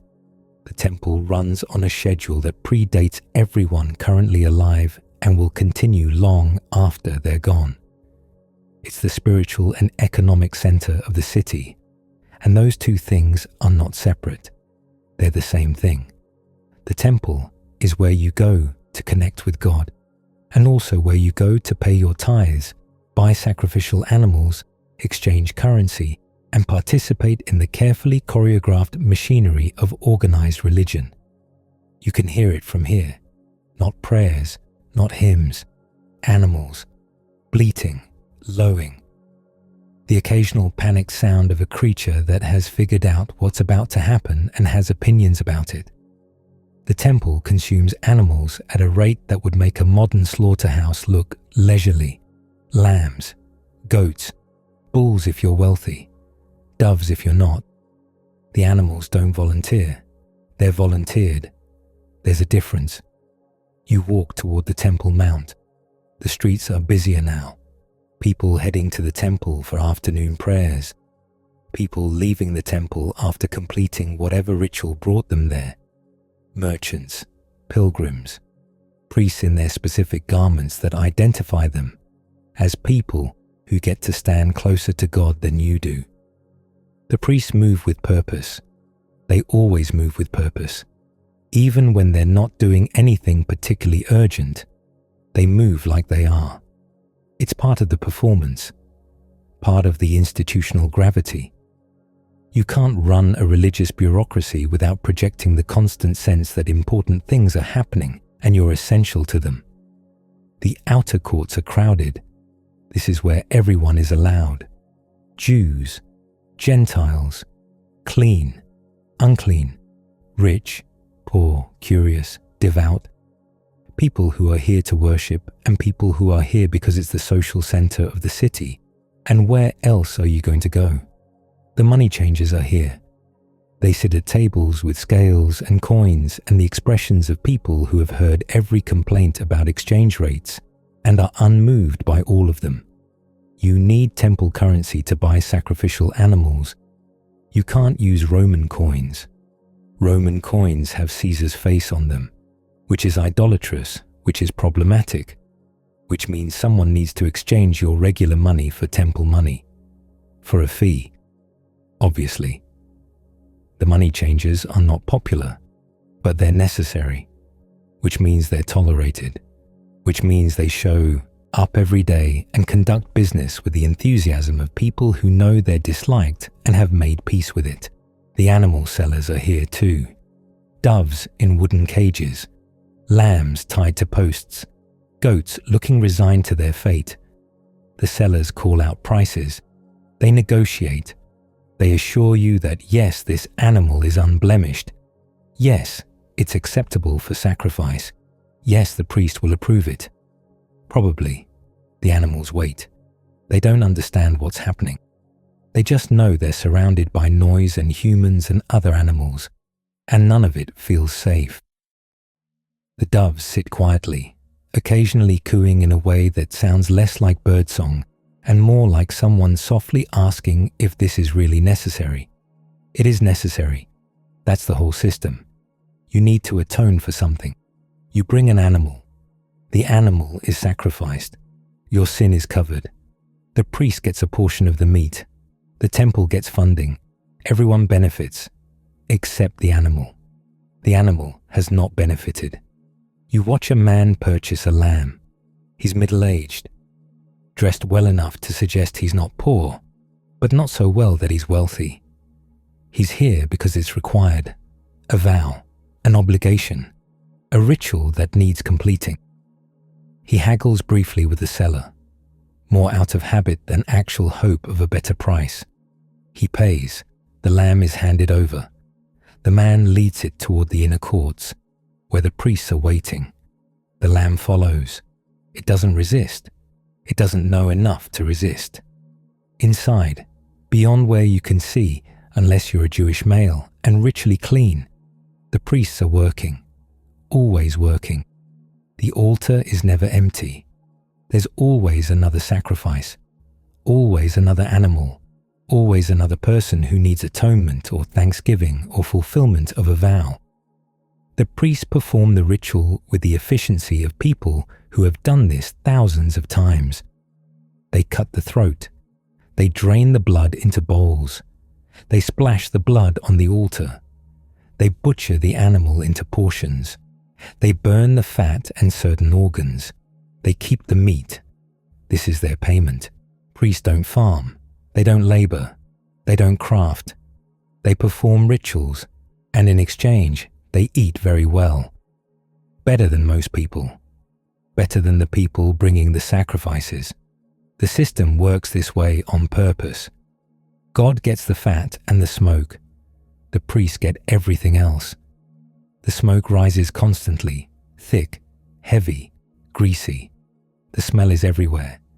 Burning meat, burning fat, blood, incense, which is supposed to make it smell better, but mostly just adds another layer to the olfactory experience. If you've never smelled a working temple, it's hard to describe. It's not pleasant. It's not unpleasant. It's sacred, which means you're not supposed to comment on it. You move away from the temple courts, back into the streets of the residential areas. Here, life looks different, quieter, more domestic. The afternoon is when families exist in the same space without the urgency of morning or the exhaustion of evening. Children play in the streets. Women work in courtyards. Elderly people sit in doorways and watch everything with the attention of people who have nothing else to do and find everyone fascinating. The children are loud, not obnoxiously loud, just child loud. They run. They chase each other. They play games that have no rules, or too many rules depending on who you ask. They shout. They laugh. They fight briefly and then forget why they were fighting. They have more energy than seems physically possible. You watch a group of boys kicking something that might have once been a ball, but is now more of a ball-adjacent object held together by hope and string. They're playing in a narrow street, using walls as boundaries and doors as goals. No one stops them. No one yells at them to be quiet. This is what children do. They make noise and move and exist at maximum volume until they collapse. A girl sits nearby, playing with a doll. The doll is not fancy. It's wood, carved simply. Painted, maybe, once. Now it's just smooth and worn from being carried everywhere. The girl talks to it. Quiet conversations about very important doll matters. She's maybe 6, old enough to be helpful. Not old enough to be responsible for anything significant. She's in the gap, the space between useless and useful. She'll close that gap soon. The women are working, still, always. In courtyards, you see them grinding grain with hand mills. 2 stones, one stationary, one rotating. Grain goes in, flour comes out. Your arm does all the work. It takes forever. It's boring. It's necessary. The mills don't care about your arm. They just need to be turned. Some women are spinning thread. Wool from sheep that were sheared months ago, cleaned, carded, and now being twisted into thread that will eventually become fabric, that will eventually become clothing. The spindles turn. The thread grows. It's meditative in the way that all repetitive tasks become meditative. After the first hour, when your brain gives up trying to be entertained and just accepts the rhythm. Some women are repairing things. Clothes, baskets, pottery with cracks that can be sealed with pitch, tools that need leather straps replaced. The household runs on constant maintenance, and someone has to do it, and that someone is always women. They work in groups when possible, not because the work requires groups, because the work is boring and groups make it tolerable.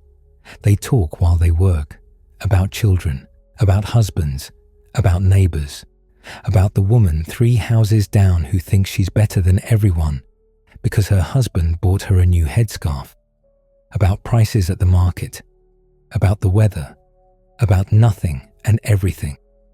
This is the social fabric of the city, not the temple, not the market. This, women talking while working, creating the network of information, gossip, support and judgment that holds communities together. An elderly woman sits in a doorway. She's not working. She's past working. She's in the stage of life where her job is to exist and be respected for having survived this long. She watches the street. She watches the children. She watches the younger women working. Occasionally, she offers commentary. Advice, she calls it. Criticism, everyone else calls it. She doesn't care what everyone else calls it. She's old enough to say what she thinks. And if people don't like it, they can be old themselves and earn the privilege. An elderly man sits nearby. He's doing the same thing. Sitting, watching, existing. He talks to the elderly woman occasionally. They've known each other for 40 years. They've watched their children grow up and marry and have children. They've survived plagues, famines, droughts, and Roman occupation. They're tired, not complaining, just tired in the way that comes from living a long time in a world that's never been particularly easy. The city has a geography that matters. It's not random. Nothing about ancient cities is random. The wealthy live in the upper city, higher ground, bigger houses, more space, better air, less noise from the markets and the lower streets, stone construction that stays cooler in summer, private cisterns, courtyards with actual gardens, not just functional courtyards for work. The wealthy have the luxury of separation. They can be here, but not fully here. They can participate in city life when it suits them and retreat when it doesn't. The poor live in the lower city, smaller houses, packed tighter, shared walls, shared courtyards, shared everything. The noise is constant. The smell is constant. Privacy is theoretical. You live close to your neighbors not because you want to, but because space costs money and you don't have money. The lower city is louder, more alive, more human in all the ways that humans are messy and complicated and trying their best with limited resources. Somewhere in between are the craftsmen and merchants, doing well enough to not be poor, not doing well enough to be wealthy, existing in that middle space that every society creates where you're comfortable enough to not panic, but not comfortable enough to relax. You walk through one of these neighborhoods. The houses are modest, 1 or 2 rooms, flat roofs used for storage and sleeping in summer, small windows, doors that face courtyards shared by several families. You see a woman nursing a baby. She sits in the shade, the baby in her lap, and she looks exhausted in that specific way that new mothers look exhausted, like she's forgotten what sleep feels like and has made peace with it. An older child sits near her, maybe 3 years old, playing with rocks, just rocks, arranging them, stacking them, knocking them over, repeating. The child is content. Children don't need expensive toys. They need objects and imagination and time. The rocks are happy to help. They've been doing this for millennia. You hear an argument starting somewhere nearby. Voices rising, not violent, just loud. Someone is unhappy about something. Someone else is unhappy about being told they should be unhappy. This is the music of residential life. People living too close together with too many opinions and not enough space. The argument will resolve, or it won't. Either way, everyone will see each other tomorrow, and the day after that, and the day after that, because you can't avoid your neighbors when you share walls and courtyards and cisterns. So you learn to coexist. You learn to ignore. You learn to forgive, or at least to forget, until the next time. The afternoon light is changing now, still bright, still hot, but softer somehow. The angle is different. The shadows are longer. The day is beginning its slow descent toward evening, and everyone can feel it. The energy shifts, not much, just a little. The sense that the worst is over and what remains is manageable. You head back toward your own neighborhood, past the temple, still smoking, past the market, now quieter, past the streets where children play and women work and elderly people watch and life continues in all its mundane, essential, repetitive glory. The city endures, person by person, task by task, hour by hour. The temple will perform another sacrifice. The women will grind more grain. The children will keep playing until someone makes them stop. The elderly will keep watching, because what else is there to do with accumulated wisdom except observe and comment? And you'll keep moving through it all, part of the rhythm, part of the pattern, part of the great ongoing project of survival that every city represents. The afternoon doesn't end dramatically. It just fades, like everything else here, slowly, inevitably, into evening. The evening doesn't announce itself. It just arrives. The light softens from harsh to golden to amber to something that looks like the sky is considering its options. The heat relents, not dramatically, not suddenly, just a slow easing, like someone finally turning down a dial that's been set to maximum all day. The air cools, barely, but enough that breathing feels less like work and more like something your body does automatically without complaint. The city exhales. You can feel it. The tension of the day loosening, the pace slowing, people finishing whatever task they're on and not starting new ones.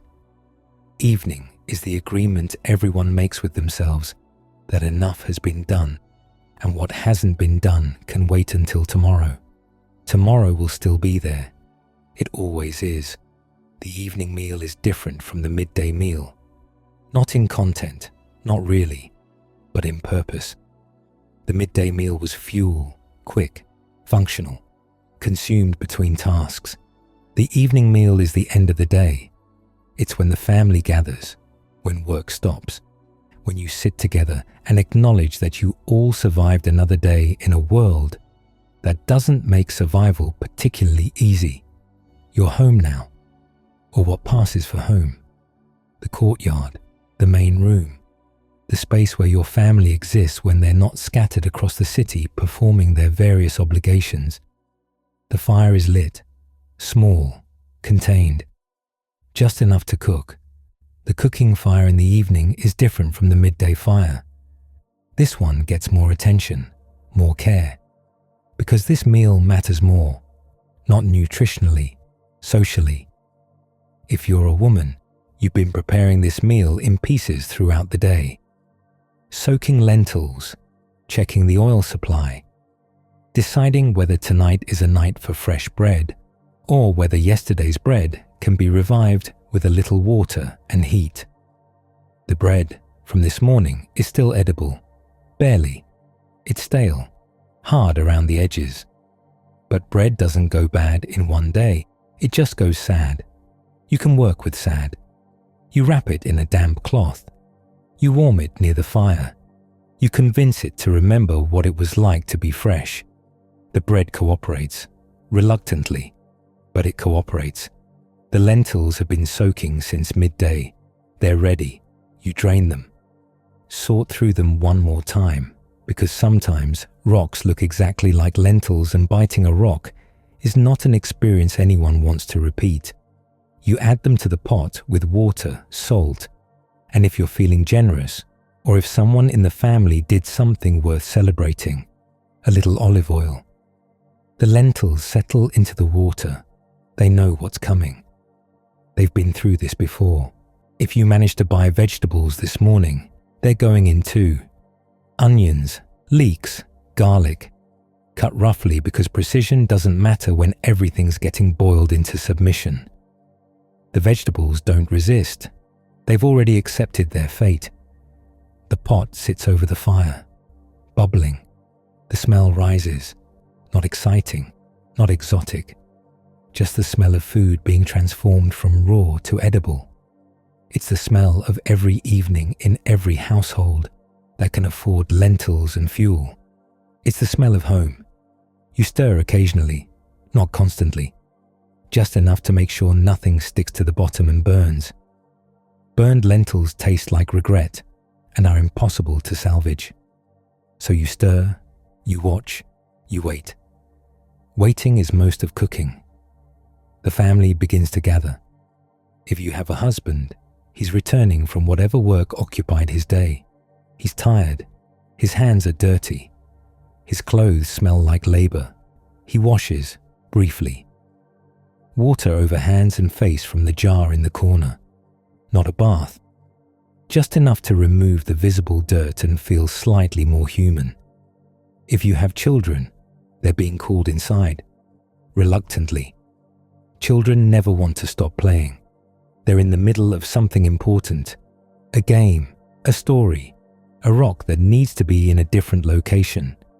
They don't understand why they have to stop just because the sun is setting.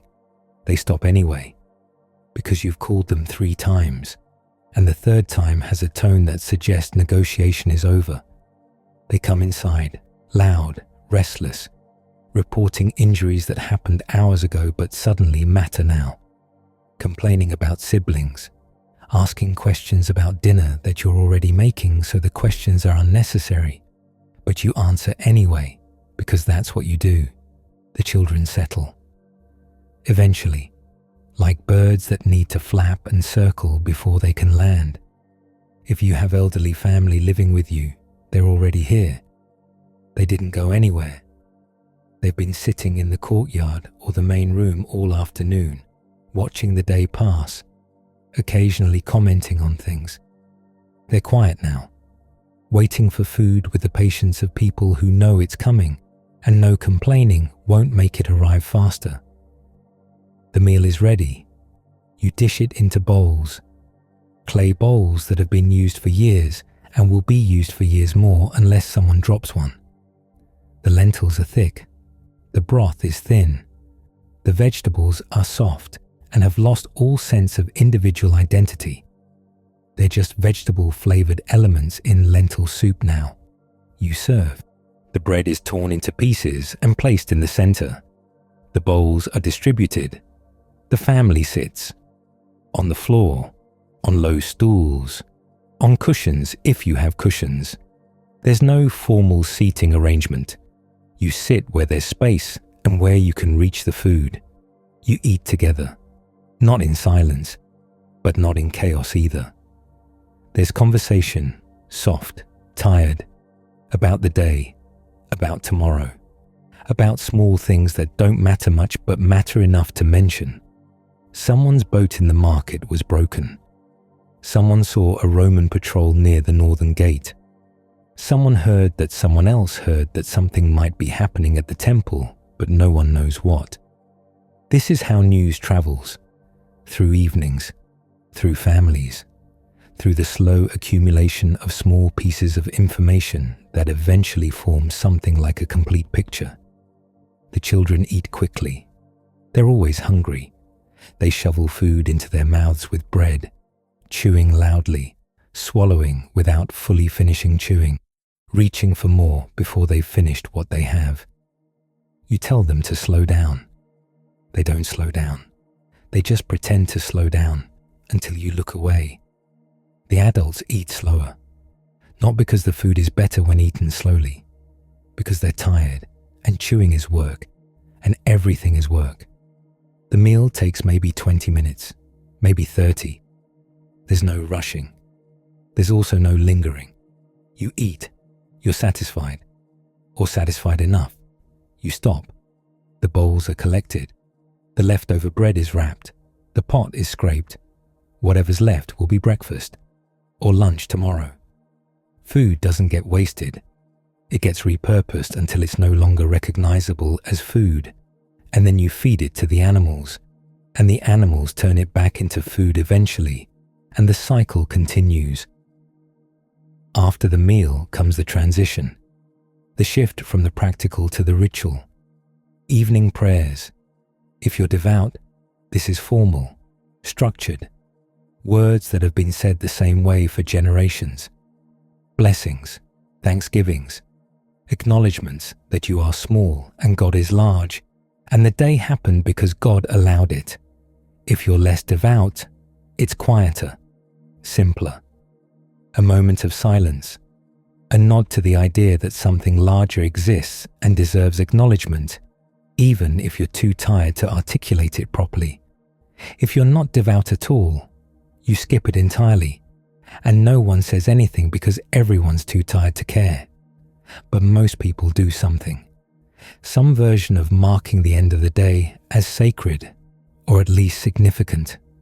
The prayers are not long. God doesn't need lengthy prayers. God needs acknowledgement. Brief is fine.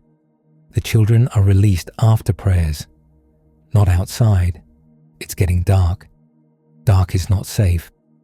They're released to the corner of the room where they play quietly, or as quietly as children are capable of playing.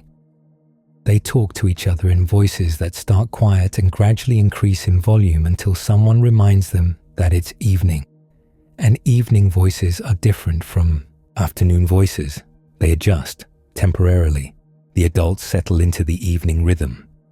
This is the time for conversation, for connection, for the social aspects of family life that don't happen during the day because everyone's too busy surviving. If neighbors share your courtyard, they might join you. Evening is communal, not always. Not if someone's had a bad day, or if there's tension, or if someone just wants to be alone. But often, people gather. They sit. They talk. The conversations are not profound. They're not philosophical. They're about daily things, practical things. Who saw what at the market? Whose child did something clever or foolish? Whose husband said something that was either funny or offensive depending on your interpretation? There's laughter, not constant, but present. The kind of laughter that comes from shared exhaustion and shared experience and the relief of being able to sit down and not have to do anything for a while. Sometimes there's music. If someone plays an instrument, if someone feels like playing, a lyre, a flute, something simple, something portable. The music is not performance, it's atmosphere. Background sound that fills the space and makes the silence less empty. The music is not complex, it's repetitive, rhythmic, the kind of music that doesn't require your full attention. You can listen while talking, while working on small tasks, while letting your mind wander. The music doesn't demand anything. It just exists, like the fire, like the conversation, like the evening itself. Sometimes there's storytelling. If someone knows a good story, if someone has the energy to tell it. Stories about ancestors, about famous rabbis, about things that happened in the city 20 years ago that people still talk about miracles or near miracles or things that might have been miracles if you interpret them generously. The stories are familiar. You've heard them before. Everyone's heard them before. But that doesn't matter. Familiar stories are comforting. They remind you that life is longer than just today, that other people have lived and struggled and survived, that your own daily struggles are part of a larger pattern that makes sense if you step back far enough. The children listen, sometimes. When they're not distracted by their own games, they hear fragments of stories, names, events. They don't understand all of it, but they absorb it anyway. This is how culture transmits, not through formal teaching, through evening conversations that children overhear while playing with rocks in the corner. The evening darkens. The sky goes from amber to deep blue to black. The stars appear. slowly at first, then all at once, like someone lit candles across the entire sky. The temperature drops, not dramatically, but enough that the courtyard feels comfortable instead of oppressive. People pull shawls tighter, shift closer to the fire. The fire is smaller now, just embers, just enough light to see faces, just enough warmth to keep the night from feeling hostile. The conversation slows, not stops, just slows. Longer pauses between sentences, voices softer, words fewer. This is the signal. The evening is ending. The day is done. People begin to excuse themselves. Neighbors return to their own spaces. Children are told it's time for sleep. They object. Of course they object. Children always object to sleep even though they clearly need it. They're herded towards sleeping mats anyway, grumbling, negotiating, asking for one more story, one more game, one more something. They get one more something. Maybe, if they're lucky, then they sleep. Finally, the adults remain a little longer. Not much longer. They're tired too. They tend the fire, bank the coals, make sure nothing's burning that shouldn't be. Check that the door is secure, that the animals are settled, that everything is in order for the night. The evening rituals are small, practical, checking, adjusting, preparing, making sure that tomorrow can begin smoothly, because tomorrow always begins too early, and you need whatever advantage you can get. You lie down on your mat, under your blanket. The house is dark now. The fire is out.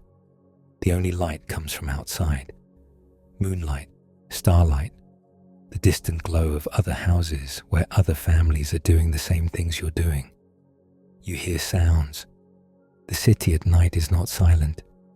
Someone coughs in a nearby house. A baby cries. A dog barks far away. The night watchmen call out to each other, confirming that all is well, or at least that nothing is obviously on fire. The sounds are not alarming. They're just the sounds of life continuing in the dark. You close your eyes. The day is over. You survived it. Tomorrow will bring more of the same. More work, more heat, more negotiation with vegetables and bread and children and neighbors, and the general project of staying alive in a world that requires constant effort. But that's tomorrow's problem. Tonight you rest. The city rests with you. Not completely, never completely, but enough. The evening fades into night, slowly, gently, like everything else here, one breath at a time. Night in ancient Jerusalem is not silent. It's never been silent. The idea of a quiet night is modern. It belongs to places with electricity, with soundproofing, with the ability to close yourself off from the world outside. Here, the walls are thin, the windows are open, the city breathes through every house, and you hear all of it. You're lying on your mat now, eyes closed. Not asleep yet, just resting in that space between wakefulness and sleep, where your body is heavy, but your mind is still listing all the things you didn't do today, and all the things you need to do tomorrow.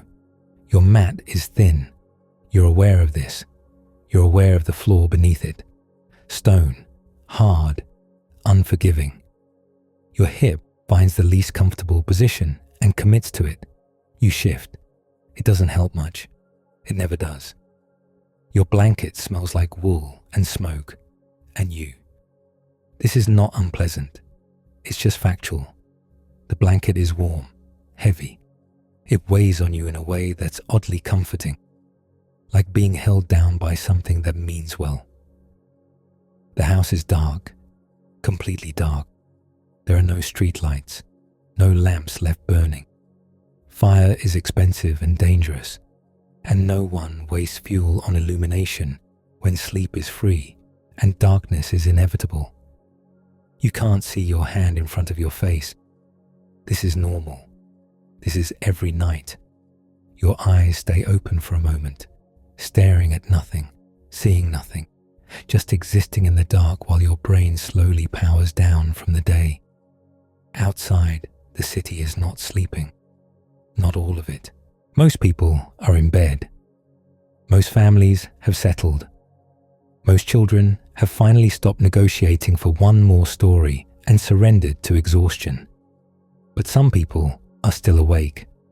The night watchmen are awake. They walk the streets in pairs or small groups, carrying torches, calling out to each other across the darkness. Their job is to watch, to listen, to notice if something is wrong. Fire, thieves, violence, Romans acting unpredictably. Mostly nothing happens. Most nights are uneventful. But uneventful requires vigilance, and the vigilance requires people staying awake when everyone else is sleeping.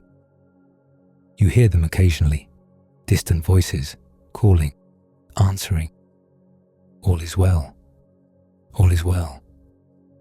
The phrases echo through the narrow streets like a ritual, which it is. The watchmen aren't just checking, they're reassuring, reminding the city that someone is paying attention, that the darkness is monitored, that you can sleep because they're not sleeping. The watchmen are not popular, but they're appreciated in the way that all necessary thankless jobs are appreciated. The priests are awake too, some of them, not all, but enough. The temple never fully sleeps. There are always priests on duty, always someone monitoring the eternal flame, always someone ready if something happens that requires ritual attention. The priests on night duty do not love night duty. No one loves night duty.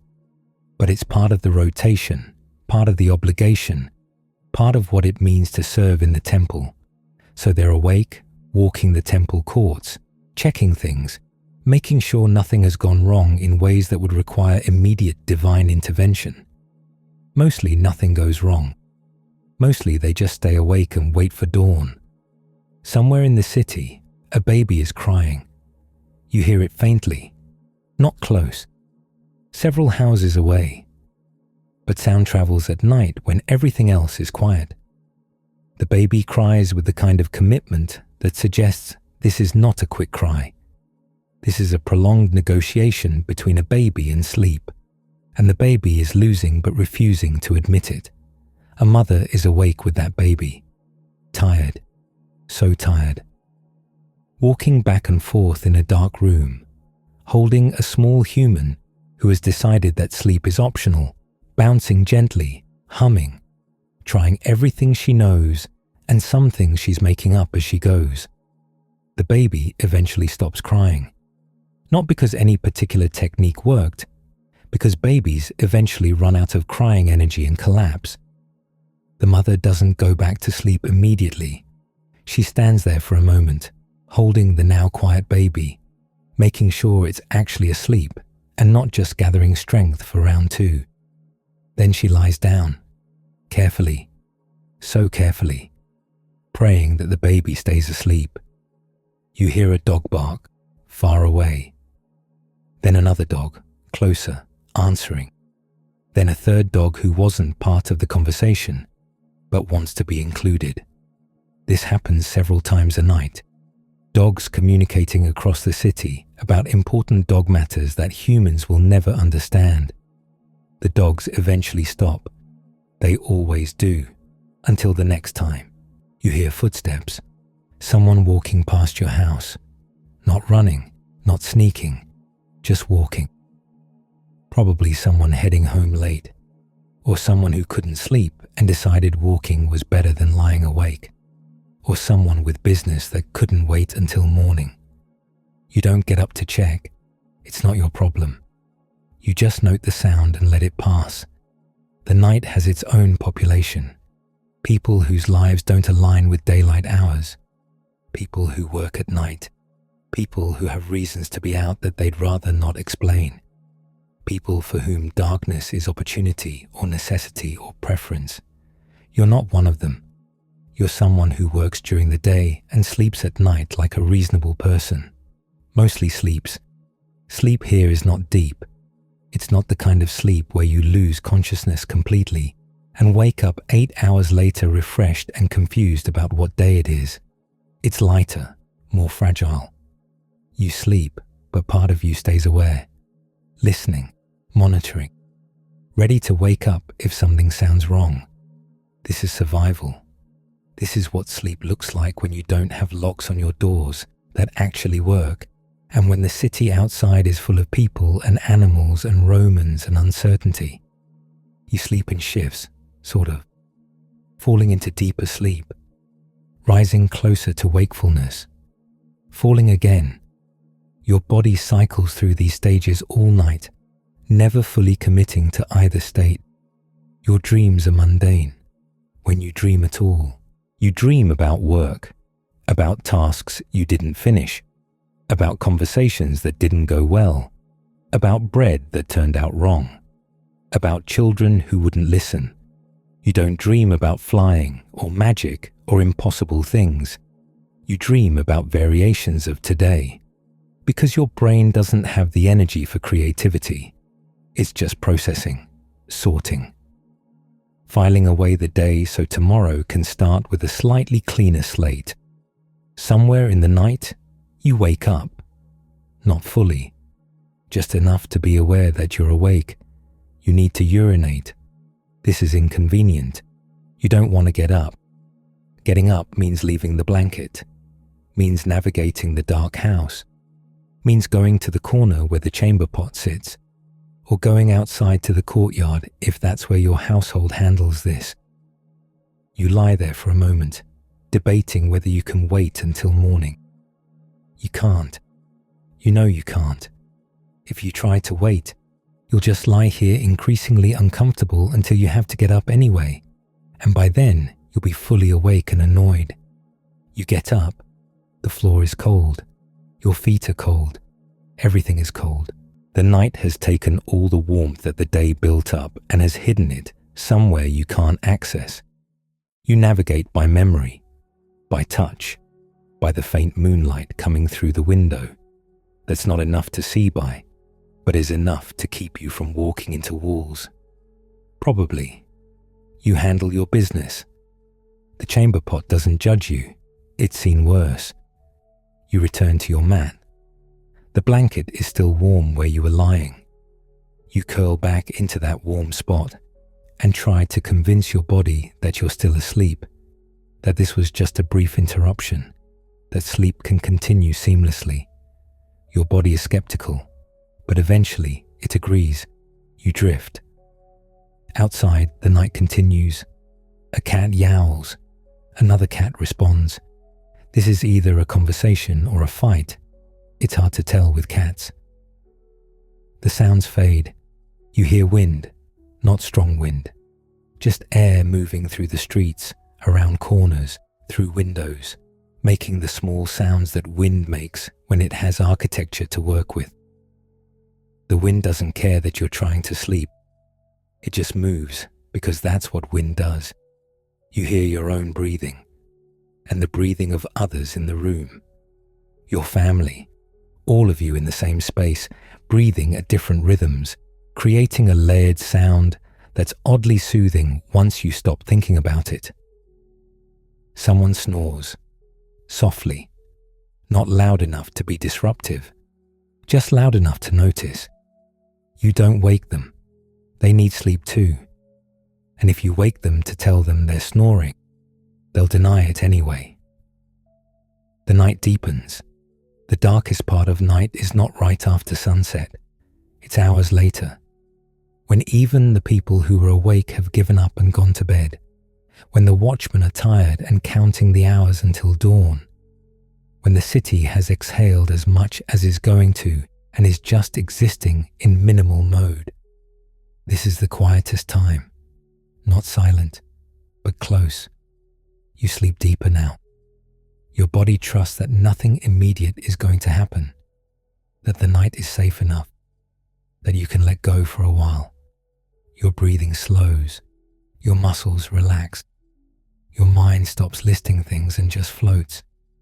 This is the good sleep, the kind that actually restores you. It doesn't last long enough, It never does, but it's there, and it's enough.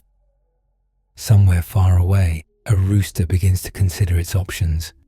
Not crowing yet, just waking up, thinking about crowing, preparing for the performance.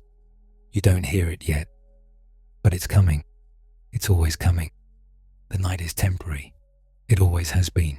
The darkness holds for now. The city rests. The families sleep. The watchmen watch. The priests tend their eternal flame. The dogs occasionally remember they have opinions. The cats conduct their mysterious business. And you lie there, wrapped in wool and warmth, breathing in rhythm with your family, part of the great collective project of resting so that tomorrow can be survived. The mat is still thin. The floor is still hard. Your hip still hurts. But you're here. You made it through another day in a city that's been standing for 1,000 years and will stand for 1,000 more. You're one small part of that continuity, one breath in an endless cycle of breaths, one sleep in an infinite sequence of sleeps. The night holds you, the city holds you, the patterns hold you, and somewhere in that holding, rest. Not perfectly, not peacefully, but enough, always enough. The darkness continues, the sleep continues, the city endures, person by person, night by night, breath by breath, until the rooster decides it's time, and the whole thing begins again.